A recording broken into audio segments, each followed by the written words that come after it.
Welcome to the Strategic Management Accounting course, where we teach the value-adding steps and processes necessary to execute strategy. Whether you are just starting up or looking to grow your business, then this course is for you. With your host, Dr. Neil O'Connor.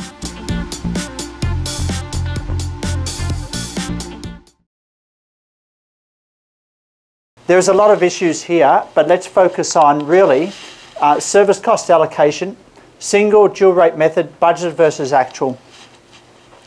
This part, step-down methods covered in the video. Other cost allocation issues, we really don't have time to get into that. Okay, so we're really going up to here. Everyone clear with that? That's where we're going. I love this. What do I call this? This is my resource eating machine. What do we mean by resource eating machine? This machine is eating up my resources. This could be a customer, ouch. This could be a product, okay? It is eating resources, and this is the big dilemma that companies face. To what extent do they try and allocate everything to the final product? Well, as we learnt in activity-based costing, we try and allocate a lot, but there's always some sort of sales, admin, and finance expenses at the bottom of the profit and loss. You know, we can allocate it, but how much of those allocations are controllable? Okay, what about corporate sustaining costs? They can't be allocated in a cost-benefit, in a cause-effect approach, as we learnt in the previous presentation. But here's the dilemma. With customer profitability analysis, with activity-based costing, it was quite straightforward. It was all about cause and effect, the resources, cause and effect, cause and effect. We tried to focus on that. Very operational, very operational. Benefits received is very much focused on outcome, not so much the operational input and process. But here's what happens. Here's what happens when you put people in an organization. What happens is now you've got two types of decisions to make, because the first type of decision is an decision facilitation. All right, and that's more like, that's the economics, right? How do you facilitate a decision? You provide more accurate information. More accurate information. You provide more accurate. So plant-wide rate is one level of information. Activity-based costing is more accurate information. You with me? Pricing for that you sell to a certain customer is one bit of information. Customer profitability analysis is more accurate information. You with me? So the solution to improving, making better decisions is to provide more accurate information, all right? But up until now, this is week 5, we haven't talked about this other thing.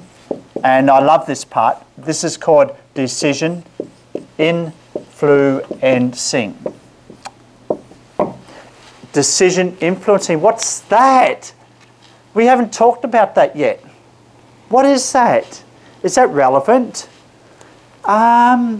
Whenever you have humans inside the organization, and we have some here, okay, then there's a possibility that we need to engage in some decision influencing. We may need to engage the minds of these people, because often when you pay a wage, people, in response to the payment of the wage, they physically come to work, but their mind is not at work. All right, they come to work, they play with their smartphone. They come to work, they talk. They come to work and they don't work their 8 hours. They are not engaged. They don't have the discipline. They're not influenced. You are not influencing them. So I have an idea. Why don't I try and influence you? What if I said, if you want to come to my lecture, you will have to pay me $100. You will come to my lecture, $100 please. 12 lectures, $1,200. And maybe I'll be allowed to do that one day. University won't allow me to do that now, but maybe I'll be allowed to do that one day. And when I do, and you pay that money, you can be pretty sure that you're going to concentrate in that lecture, because you'll be thinking, I've got to get my $100 worth. And when our friend asks, has anyone got a question for this Hello Kitty thing? I would not need to dangle a Hello Kitty thing to get you to answer, because you will be asking questions left, right and centre. Why? Because I want my $100 worth. See? So suddenly that $100, just because I put a charge on this event, becomes a decision influencing factor. That's what we mean by decision influencing. It's affecting the decisions inside your mind. It's affecting your psychology. Okay, how much you choose to be focused and give attention. You with me here? All right, so that's what we're going to talk about tonight. That is the big idea. That is the big idea. How can we use cost allocation to affect decisions, influence decisions, actually influence your discretionary behavior, influence your attention, influence your monitoring behavior? Wow, isn't this amazing? This is like control. How can I control you? Okay. Suddenly this course is becoming more interesting, right? Okay, so we start to talk about psychology and control. And oh yes, from week 6 to the end, we're going to be talking more about that. Put your hand up if you're interested. Oh, I can see it already. I've got you engaged. Great. Okay, I'm excited too. I'm just getting started on this. This is the last week that we're going to talk about cost allocation, because next week onwards it's into control aspects, the whole control environment. So I'm looking forward to that. Even more excited about that. Okay, so we have these people in operating and operating department. We have service department, cafeteria. We have accounting. They've got people in them. What else do we have? We have personnel. They have people in them. Okay? And we have people in the cafeteria. Why? When you go to the cafeteria, someone serves you the food, right? They've got to be paid wages. Okay? So who makes sure they do the right thing? Accounting. You have an accountant. There's some dirty accountants around. Okay? And then there's accountants that do the right thing. All right, service department, personnel. Do they select the right people? Are they doing the right thing? Wow.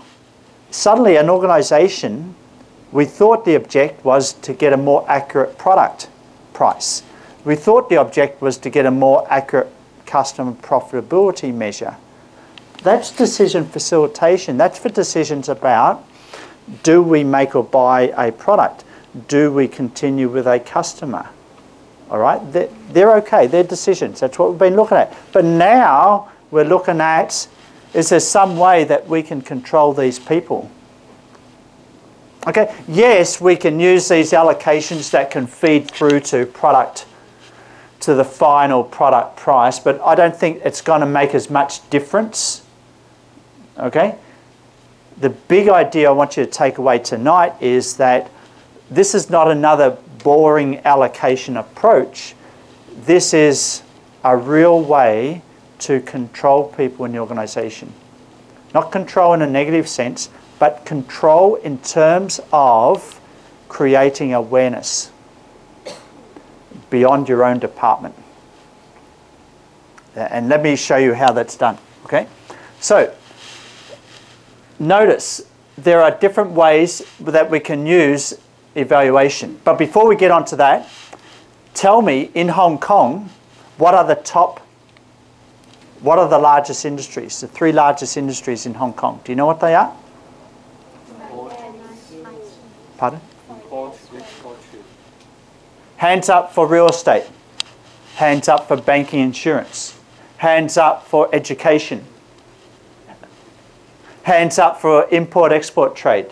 Hands up for medical. Hands up for retail. Yeah, those are shopaholics. Business services. Restaurants. Okay, the answer is import-export trade. Retail, business services. Interesting, huh? Are you applying for jobs in those areas? Okay, you think about that, right? What I want to say here is that Hong Kong is a service economy, and you're probably thinking, what's cost allocation got to do with services? Most service establishments have a front office, and they have a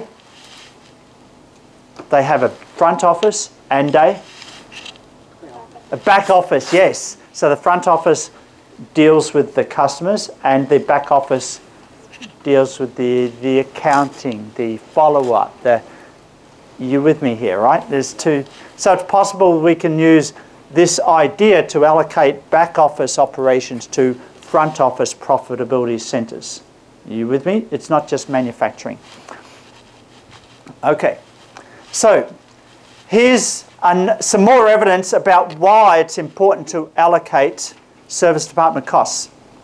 And let me just pivot a little bit here. We just want to pivot, okay? Because the example I gave you earlier was cafeteria, accounting, personnel.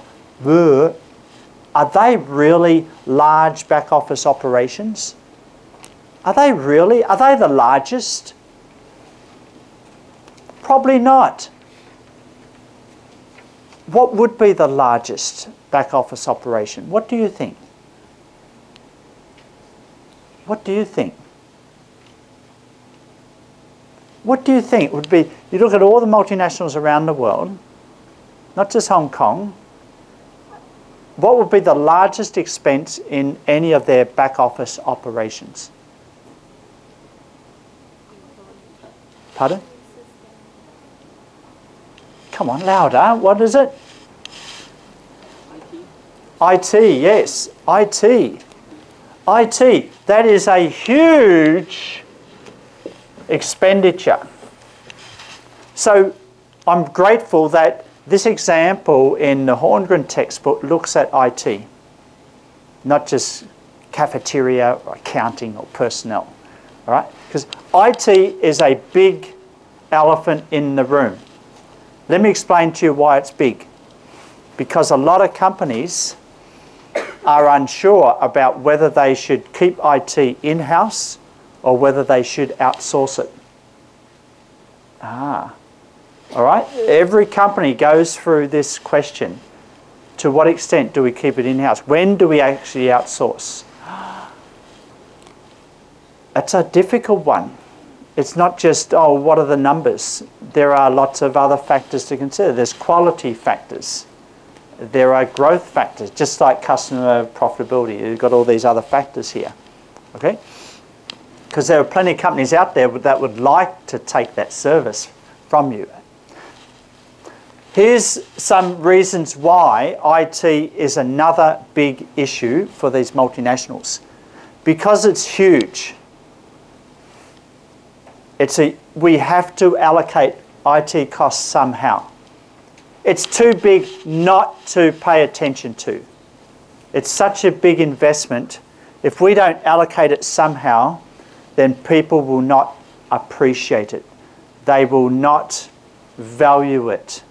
They will not be influenced, in other words, in terms of appreciating, aligning with it, valuing it, using it properly. You with me here? They will abuse the resource. Okay? And that's where we get back down to decision influencing.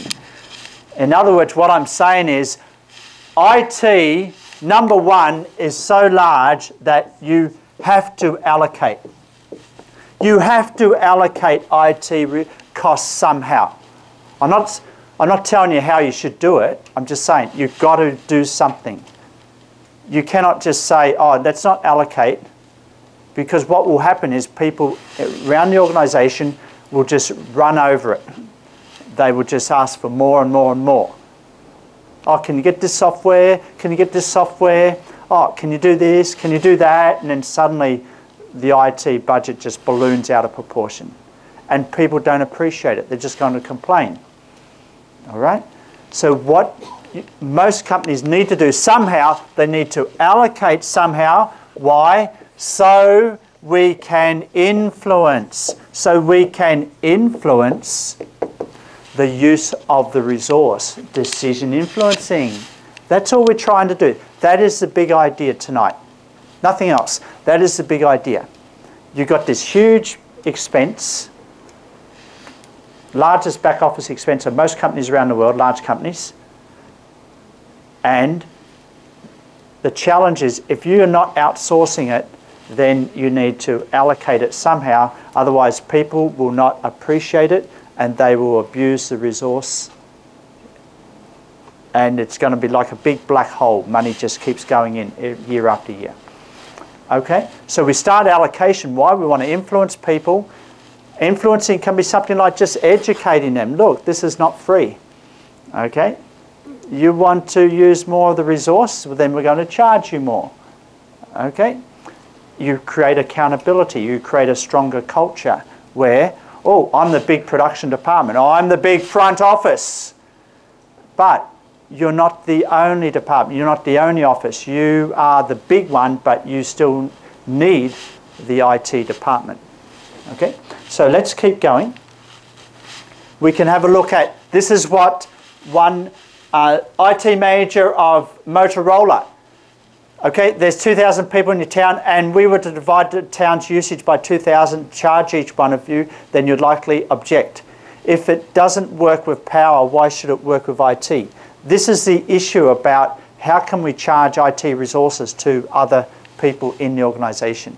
You have to somehow. You have to, even if it's $1, because you just need to get the attention to say that, look, you're the big front office, but you depend on this IT. Okay? And the IT is not free. All right? Another quotation, it's way too much work. It's never an ending debate what constitutes a fair share. Fairness. Remember fairness, equity? Okay? In the end, it comes down to this. What am I being paid to do? And I think I'm being paid to do more than just debate MIPS and CPU cycles, which are some of the KPIs that may be associated with the use of IT. And so here's a vice president that goes into meetings and people are complaining about use of CPUs and MIPS, use of IT, but we should be talking about more strategic things. Okay, so obviously it's a very contentious issue. You definitely have the attention when you start charging. You're definitely influencing, okay? So how best can you influence other people in the organisation? Okay, we tend to bring that sort of expense up to the top and call it an IT budget. So IT budgets are really big, they're much more important. Okay, another one, if all you do is reshuffle costs within the company, then chargeback probably isn't worth it. But if you think that people will make better decisions by being forced to confront the cost, then there is value. Wow, isn't that amazing? If you think people will make better decisions by being forced to confront the costs, then there is value in allocating the cost. So it could be two types of decisions. It could be decisions with respect to facilitation, or it could be how they act in their department. Okay? Decisions about what is the budget for the next year and how much IT they're going to use. Okay? So they might be more responsible. That is a decision, being more responsible. Okay? So I could ask you now, we skip forward now, a learning objective summary just to remind you. Service cost allocation basis. Why we need to allocate service departments? Well, we can logically think that, okay, we should allocate personnel, accounting, and catering because they're obvious resources being used. But the big elephant in the room is the IT budget. Okay? That's the big thing that a lot of companies have trouble with around the world today. We can use a single dual rate method. I'm going to explain that to you, and then I'm going to explain to you what it means to use budgeted or actual cost allocation. And we're going to apply it to IT. So let me remind you again. Service department cost allocation can be for decision facilitating. It can be for performance evaluation, which is decision influencing. Okay, performance evaluation is about influencing people. I evaluate your performance, I'm suddenly going to influence you. You will have an exam at the end of this semester. That's going to influence you. If I tell you little tips in each lecture, it influences you to come to the lecture. Okay? You with me here? Okay? Performance evaluation is decision influencing. You can replace the P with a DI. Okay?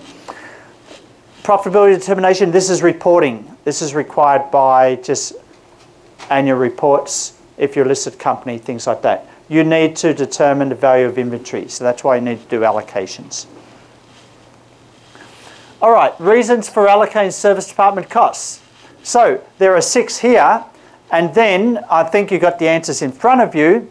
If we want to encourage operating departments to wisely use service department resources, that is decision influencing. Okay, and the operative word here is wisely using service department resources. If we want to value inventory for external financial reporting purposes, then that's reporting. That's not influencing or facilitating.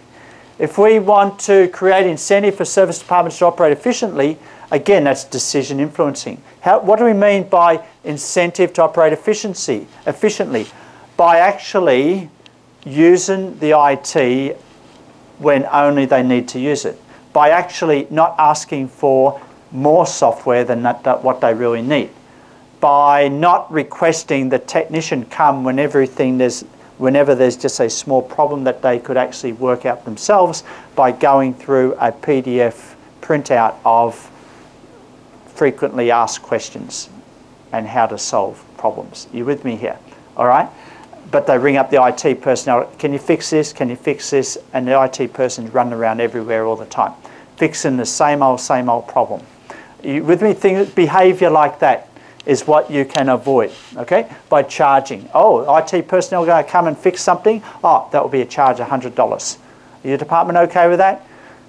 Then you might think differently, change your decision, okay? That's decision influencing. You with me here? Decision influencing is so critical, okay? As it's so valuable for why we allocate costs. Then we have to include overhead in the cost base when cost plus pricing is used, decision facilitating, to help measure profitability operating departments, reporting again, and that's more accounting base.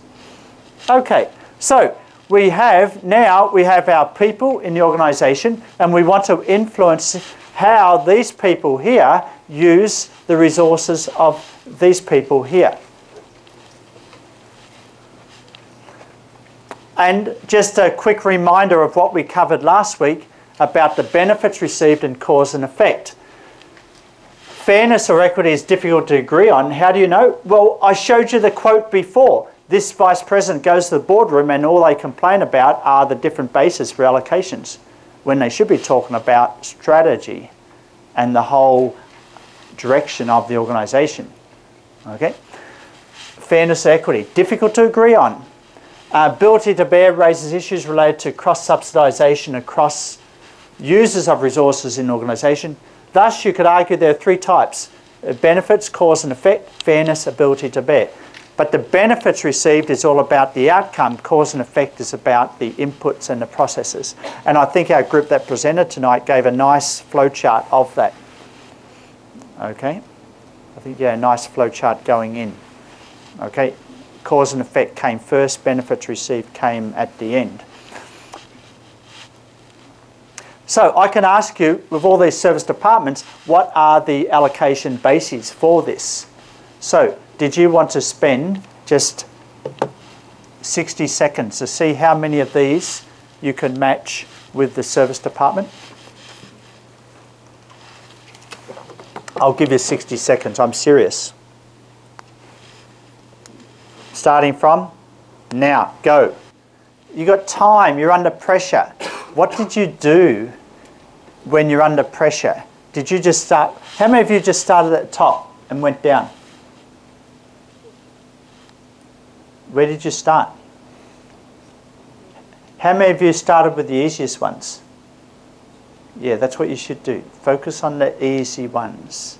When you're under time pressure, exam tip, focus on the easy ones. Don't try. If you get stuck, just move on. Stuck, move on. Okay. Let's keep going here. All right. So what you've got is some of these and they're allocated across. I'm sorry, we're a bit short on time, so that's why we want to just skip over this. But this is something you can spend a bit more time on your own time. But there's your allocation basis here, and without. Oh, interesting. Without going through all of it, you have the power. You have this PowerPoint and solution in Moodle you can download tonight. Okay, so you have this in front of you. You can check that. But you see laundry, pounds of laundry makes sense, right? Airport ground services, number of flights. Cafeteria, number of meals. But you can say cafeteria could be number of people, because it's sometimes harder to count the meals. For example, when I was at City University of Hong Kong, I got to know the manager of Maxim's, who was the main caterer in the student canteen. They were doing more than 8,000 meals a day. Getting back to catering, cafeteria, it's better to allocate according to the number of people on the different departments. It's very, very critical here. All right, allocation pitfalls to avoid. Allocating fixed costs using a variable allocation base, or fixed costs allocated to one department are heavily influenced by what happens in another department. So fixed costs are very tricky, so be careful. Don't allocate them using a variable allocation base. You've got to use a budget. You probably need to have a budget at the start. And we'll look at that. So we've got a single rate method, we've got a dual rate method. So what I want to show you now is basically, here are the considerations. I'm going to take you through the difference between a single and a dual rate. And then in this example, I'm going to take you through the difference between an actual rate and a budget rate, just to make sure that we're clear here and we're clear on those two dimensions. That's what you want to take away with the example we're going to go through. Are you ready for that? I think the next 20 minutes is going to be very intense. So what I'm looking for in telling you that it's going to be, I'm trying to influence the decisions that you make in the next 20 minutes to just make that a little bit of extra effort to pay attention. Even when it may border on boring, just tell yourself, okay, just 5 more minutes. 5 more minutes and it's all over. Okay, so just tell yourself that to focus, all right? So fairness, controllability, capacity planning, decision making. This is why you use budget rates. This is why you use actual rates, relevant costs, efficiency and accuracy.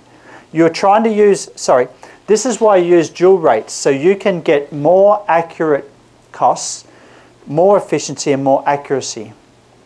And I'll show you that in a minute. You use a dual rate over a single because you might have a fixed component and a variable component. That enables you to get more accuracy in decision making, more efficiency and more relevant costs. If costs are more relevant, you separate the fixed and the variable, they become more relevant. The variable is very, very clear. And if you use, especially if you use an actual variable and a budget fixed, then you've got that perfect allocation component. All right, and so let me take you through the example where we actually show how these things really work. Okay, so what I'm going to take you through are the benefits of a single rate. Generally, the benefits are you basically just want to control. You just, ultimately, why do you allocate? If nothing else, you just want to influence. As soon as I start allocating $1 to your department, what's that dollar? Why is that allocated to me? Suddenly you pay attention. Where does that come from? Oh, it comes from this department. Oh, now you start watching that department. You start monitoring that department. You start asking, are we getting value for that dollar that they are allocating to us? You with me here? As soon as you put a price on this inter-firm exchange of resources, that's what it is. As soon as your staff go to the cafeteria, you are exchanging resources. Cafeterias mostly are subsidized in-house, most companies around the world. Okay? So you're exchanging resources. But if you start allocating some costs of that subsidization to your department, now you're going to start monitor. Are they providing the right food for my people? Are they giving us a good service? Are they serving on time? Do they come back late because there's so big a line at the cafeteria? Are you with me here? All right? But when they were free, you never asked these questions. It's free. Why are you complaining? You got something else to complain about? No, it's okay. It's all right. You want to go outside the organisation? Yeah, okay. No, we're happy with it. You won't get any complaints when it's free. But once you start allocating dollars, now you start to get monitoring, you start to get complaining, you start getting feedback. Okay? What are you doing? You are creating, you are starting to influence the thoughts of the recipients of that service. They're starting to think, am I getting value for money? They're starting to act like a customer, like an internal customer. Ah, that's what we mean by decision influencing. Dual rate versus single rate. Benefits. Again, same as single rate. You're controlling service. The user department might complain, but here, the user department might monitor. Monitor is the operant word. Monitor is the operant word here. Number 2, single relevant costs to the user department for decision making. So when you have a dual rate, you can get relevant costs. So the benefits of a dual rate over a single rate is the single rate gives you control, so does a dual rate. But a dual rate enables you to have relevant costs for decision making. Relevant costs for decision facilitating. Let me explain to you what we mean.